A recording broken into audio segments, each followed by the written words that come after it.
Welcome, everybody, to week 3 of our study through the topic of love. And during the study, we've been specifically looking at how we are going to go about putting love into practice.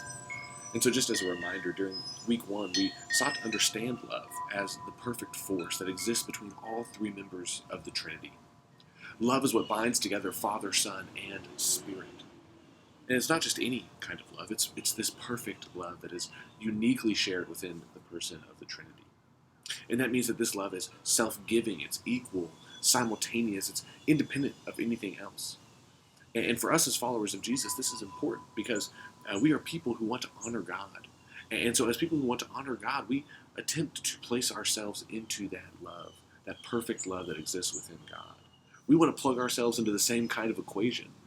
We looked at this in week 1, this kind of triangle diagram where Father, Son, and Spirit all share perfect love together. And for us as followers, we could almost use that diagram to say that between God the Father, humanity, and through our neighbors, we are trying to share that love. Within the Trinity, perfect love is shared between all three members, and so in our lives, we attempt to join that perfect love and develop relationships with both God and our neighbors so that we can follow Jesus' commands to love God and to love our neighbor. And so last week we looked at one piece of that equation that we try to join to, one arm of the triangle, right? Loving God. We want to love God. And so we know from Scripture that because God loves us, we are capable of now returning that love to God. It might not be perfect, but we're seeking perfection. We're seeking to be perfected in that love for God. And so last week we focused on working towards loving God with all of our heart, soul, mind, and strength. And I hope the homework from last week was helpful to you because what we did was we paused in the middle of a daily task every day so that we could simply remember God's love for us. And then when we resumed our task, when we went back to our work, we decided that we were going to do that work so well, that we were going to do it well because it was a means to love God who had created us and who had brought us to that very moment. Now, this week, we turn our attention to another arm of the triangle, another side of the triangle, to loving our neighbor. Now, I'll let you know that we're going to spend the next 2 weeks, this week and next week, on this particular topic because I think if we're honest, the first 2 weeks of our discussion and our study, I think that they come fairly naturally to religious people. For those of us who might have spent a lot of time around religion or around church or Jesus, we expect to love God. And we expect God to be a loving God, right? I mean, sometimes we might doubt or have questions about God's tactics or God's nature. But nonetheless, we return over and over again to the knowledge and the idea that God has love for us and that we need to express our love back to God by following the Scriptures, by being the kind of people that God has called us to be. But in order for us to love our neighbor, that love is so fragile. We often fail. It's often incredibly imperfect. And so it's in this arm of the triangle that where we share love with our neighbor that we have written so many books and studies have been done throughout all of Christian history because we have failed to grasp this over and over again. I mean, honestly, think about it. Think about how often you or somebody that you might know not only gets frustrated by somebody else, but that we complain about it over and over and over again. Now, don't name any names, right? But we do this all the time. We've entered this phase in our society where criticism for criticism's sake is the norm. And this bleeds into everything that we do in our lives, right? It's especially prevalent right now as we're heading into an election with our politics. We see it in society and in our culture. It's religious, it's familial, and on we can go. This criticism, this way of being in the world that complains, is constant. And so this week and next, as people who want to follow Jesus as Christians, we turn our attention to that second commandment that Jesus gave when he was asked what the most important commands were. He told us that we need to love our neighbor as ourself. Okay, so as we get started today, let's turn back our attention to our kind of starter text that we've been using in 1 John chapter 4. Every week we're going to begin with a text that comes out of this chapter in 1 John 4. And so once again, we're turning there to see what John has to say to us. In this letter, John writes all throughout this chapter and throughout these verses that we're considering, words that encourage us and that bolster us, that challenge us, that lead us into this practice of love. And so look at what it says in 1 John chapter 4, starting in verse 20, and we'll go through chapter 5, verse 2. Those who say, I love God, and hate their brothers or sisters are liars. After all, those who don't love their brothers or sisters whom they have seen can hardly love God whom they have not seen. This commandment we have from him. Those who claim to love God ought to love their brother and sister also. Everyone who believes that Jesus is the Christ has been born from God. Whoever loves someone who is a parent loves the child born to the parent. This is how we know that we love the children of God, when we love God and keep God's commandments. Now, as I read these words, perhaps you're challenged. Perhaps these words can be difficult for us. I know that they are for me. They're not flowery words. They're not incredibly encouraging. They're not meant to lift us up. They're spoken in truth and in earnest. Because John wants us to know, if we claim to love God, but have no love for our brothers and sisters, then we are liars. And John really wants to bring this point home to us. Because there are brothers and sisters in Christ, and there are brothers and sisters throughout all of creation that we are commanded to love. And John especially contrasts in this passage love with hate. Because for John, there's no in between. There's only two options. There's to love or to hate. To not love is not apathy for John, it's hatred. And there's no room for this in this discussion for anything that falls in between. It's all or nothing. And not only that, but John also brings these two commandments that Jesus gives us to love God and to love our neighbor together, just as Jesus had done. I mean, think back to that passage. When Jesus was asked what the greatest command is, singular, Jesus replied with two commands. Because for Jesus, and here in this passage in 1 John chapter 4, to love God requires that we love our neighbor too. And to love our neighbor is a form of loving and honoring God. The two are simply inseparable. It reminds me, as maybe it does for you too, the same passage that we read last week in Matthew chapter 25. Jesus tells the crowds who are with him that to love those who are hungry, thirsty, a stranger, naked, sick, or in prison is to love God. To take care of the needs of these people is as if we're doing that same thing for God himself. There's no possibility of one without the other. These commandments are related to each other just as a parent is to a child, right? That's what John says. To love the parent, we must also love the child.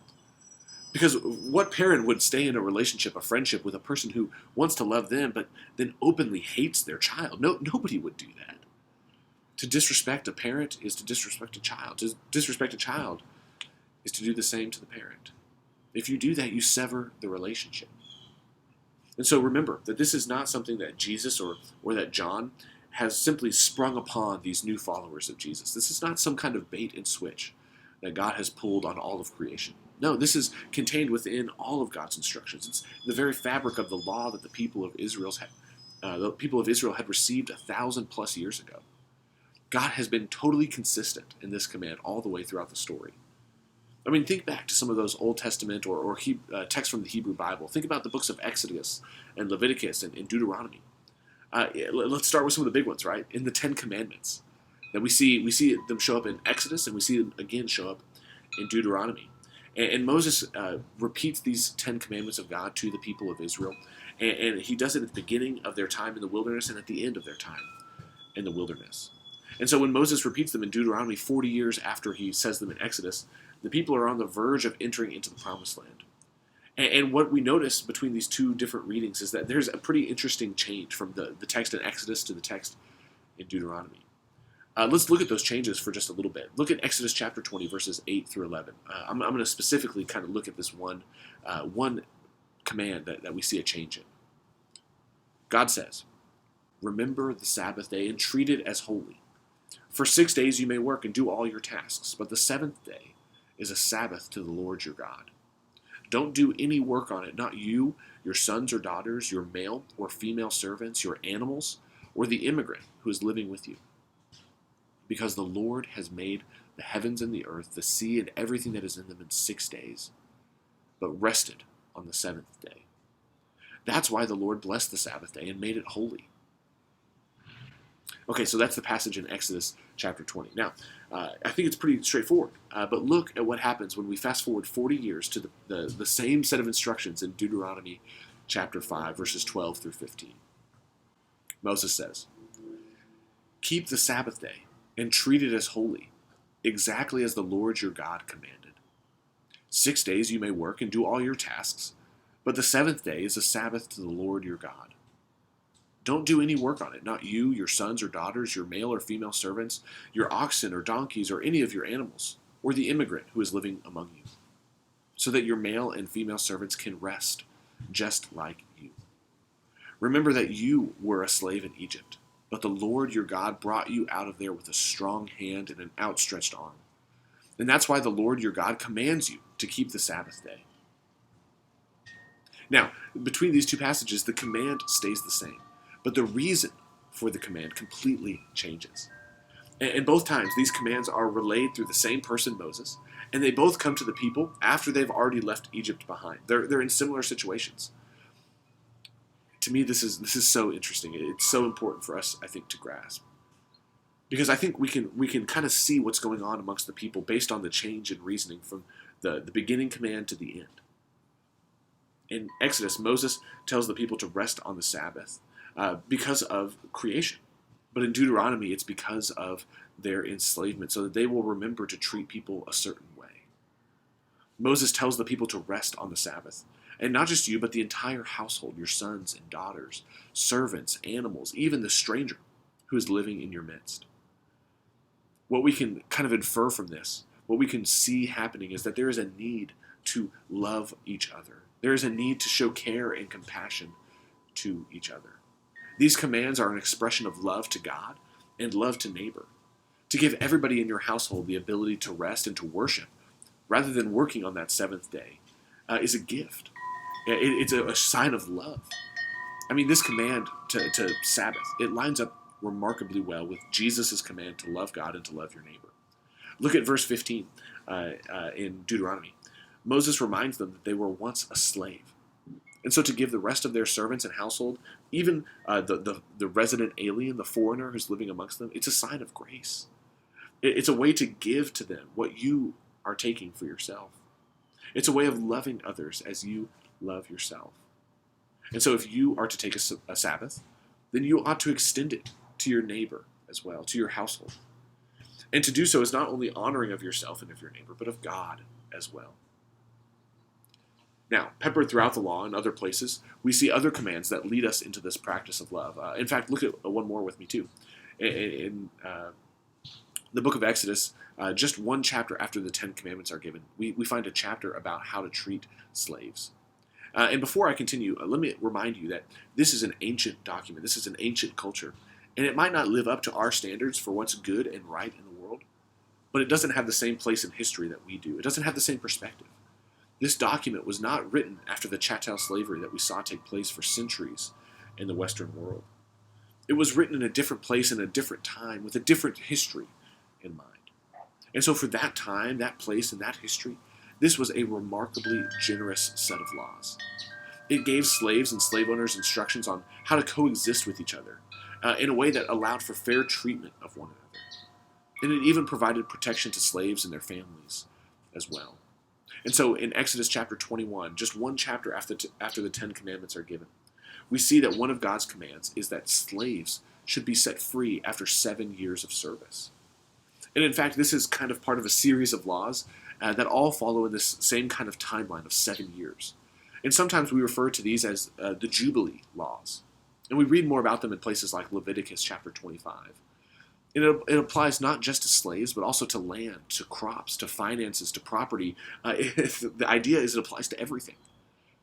Now, there's no real evidence that this practice, this Jubilee, ever actually took place in the history of the people of Israel. But God commanded it. God desired it for the people of God.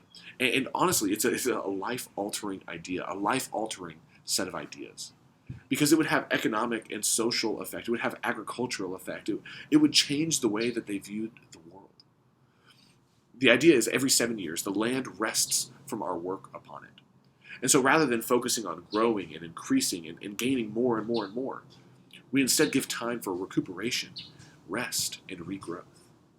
I mean, can you see that how vastly different this is from our idea of how we ought to do things? This is not a capitalist economy. Instead, this is the kind of economy where the earth is considered and cared for, just as well as the people who work on it are.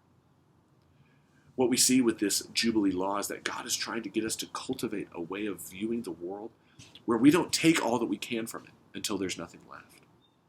Instead, we partner with the creation. We take care of one another. It's a mutual relationship. And so just as the ground grows our food that gives us life, so too we give the earth time to rest so that it will continue to produce in the future. Where those who work the ground, those who till, who sow, and who reap work, we give them rest weekly. And where Israel had slaves and servants, every 7 years they're meant to release those slaves and allow them to return to their families' homeland. I mean, these Jubilee laws, this is a completely radical way of living in the world. Everybody is thought about. Everyone is valuable, even the animals, even the ones who had to enter into slavery to pay off their debts. Even the ones who come to live among you from a foreign land, everyone is accounted for. And none can be used and discarded as if they have nothing left to offer.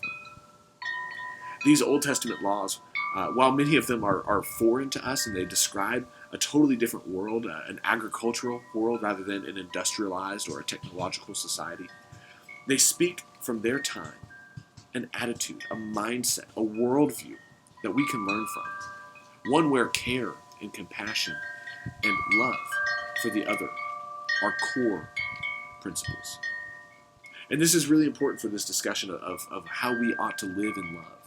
Because love from God, love for God, and love for our neighbors, they're all tied together. You can't separate them. I mean, consider how we've journeyed through this discussion so far. We began with the nature of love as it exists within God's own self. And from there, we said that we wanted to follow Jesus' teachings, to love God and to love our neighbors, because love comes from God, and that love gives us our very existence. And so in week 2, we sought to express that love to God. We've received it from God, we've participated in it, we've sought to be a part of it, and now we want to express it in return to God. And now this week we move so that we can extend that love that we've extended to God to our neighbors as well. Love moves from God to us, and then we return God's love, and then we share that love with others. Theologian MIROSLAV VOLF writes about it this way. He says, "The oneness of God requires God's universality. God's universality entails human equality, and human equality implies equal access by all to the blessings of God." Basically, what Wolf points out is that for God to truly be this God of love, who we witness in the person of Jesus and in the Hebrew Scriptures, God must be universal. God is everywhere, and God is in all. And this led us to our homework practice in the first week of our study, right? To simply rest in that love. Because that love is everywhere. It's in everything, including in us. And Wolf moves on into the second phrase to say that God's universality means that God must be equally everywhere, and therefore equally in all human beings.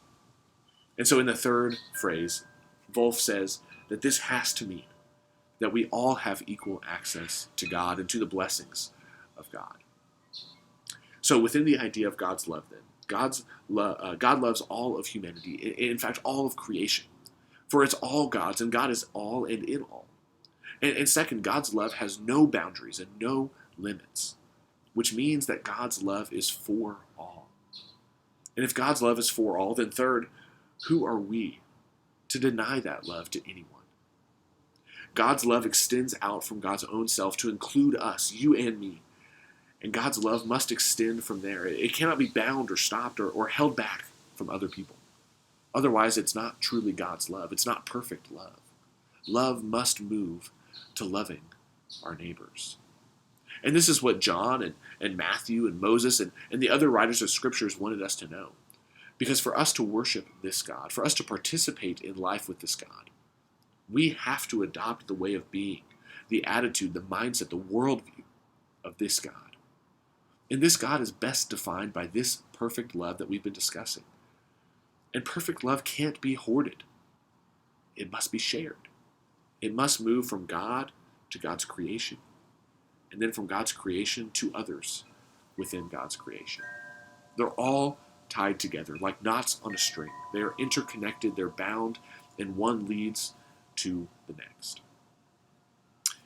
Now, every week it's my hope that I can introduce you or remind you of somebody from Christian history for whom these principles and ideas were not just conversation pieces, but for whom they led to a life lived in love. And so in the first week, we considered Julian of Norwich and the vision of the hazelnut. And last week, we turned from what it meant to love God.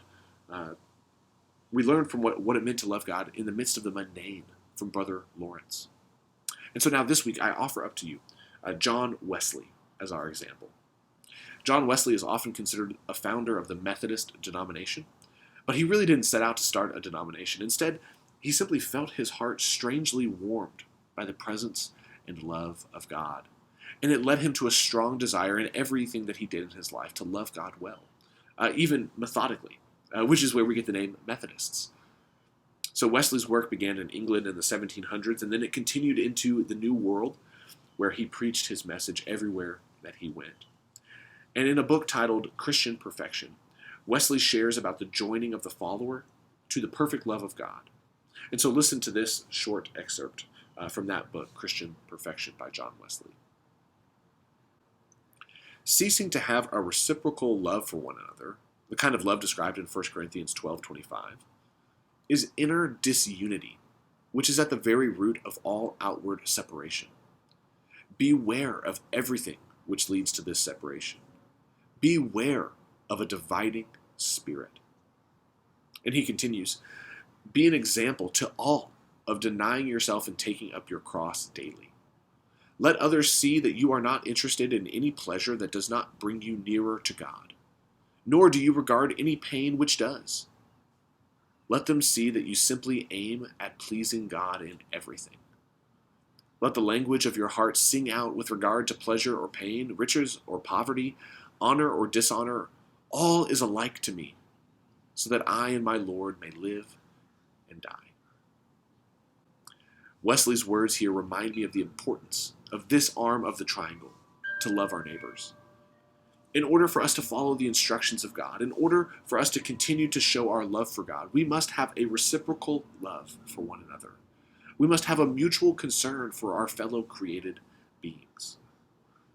And not only that, but our love can and should be an example to them of the love of God.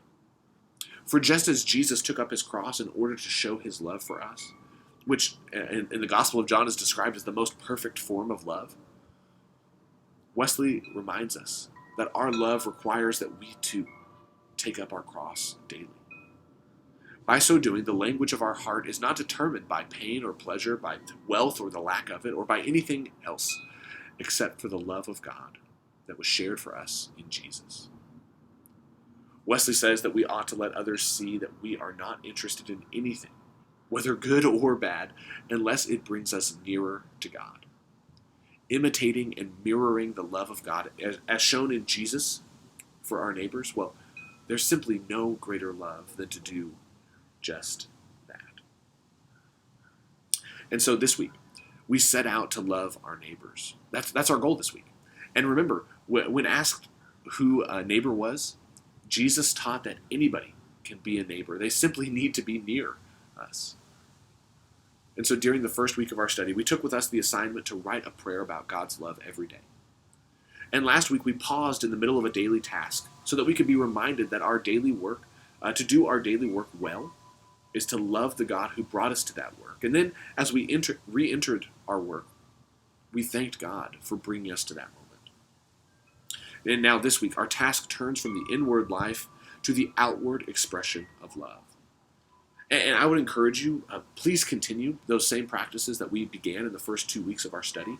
Or perhaps there are other practices that are meaningful to you that you can continue to practice, that continue to work within yourself on the inner life.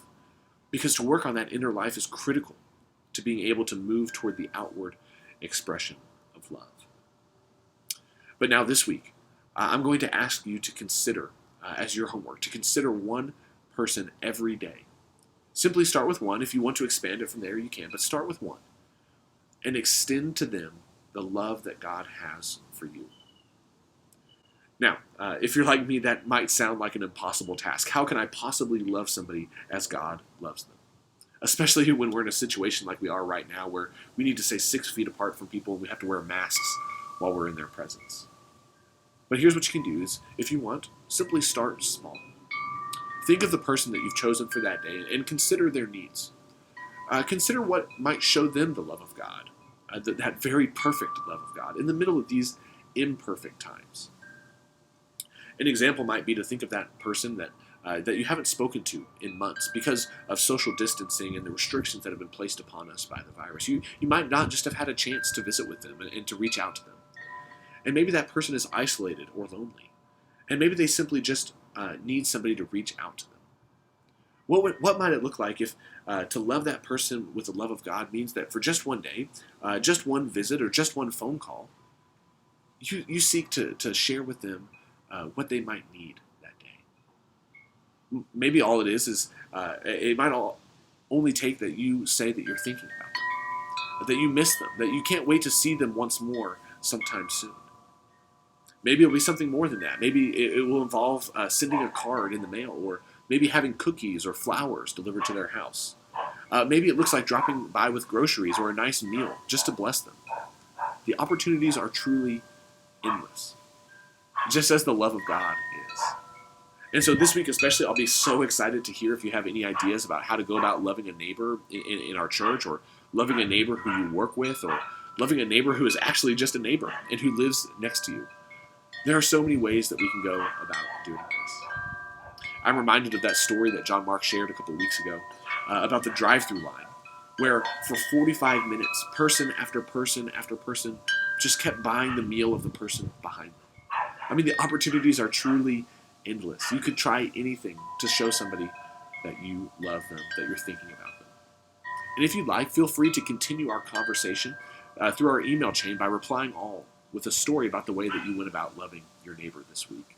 I know that we will all be encouraged to hear and learn from you what it looks like to love in the middle of this pandemic. And of course, if you're looking for ideas or you need encouragement, let us know. Reach out to us so that we can encourage you and maybe give you some ideas for how you can love your neighbor well. Next week, we're going to be returning back to this same discussion about how we love our neighbors, but we're going to take a little bit of a different angle with it next week. Next week, we're going to focus on how do we love our enemies, because even our enemies are our neighbors too, especially those who don't think like us, act like us, and those who are totally other to us. But in the meantime, for this week, continue to go in the love of God, and may we share that love well this week. I look forward to hearing from you, and I'll see you next week.